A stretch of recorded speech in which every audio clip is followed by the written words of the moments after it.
Hello everyone, in today's activity class we are going to do an activity on the topic verb.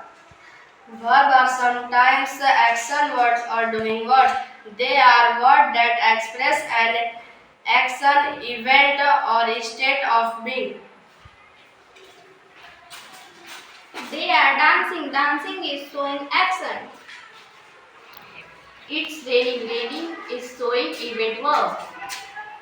The frog moth bird is in the forest of Sri Lanka. Exists showing state verb.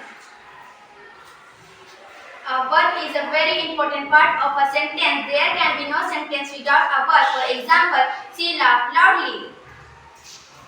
Verb can classified into two groups. Main verb, helping verb. Main verb occur independently or in combination with helping verb. For example, I am playing, I am working, I am thinking. Here the word playing or work, it main verb.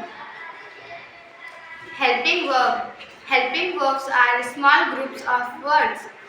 Helping verbs cannot stand independently. For example, I am a girl. I was absent yesterday. Here am and was is a helping verb.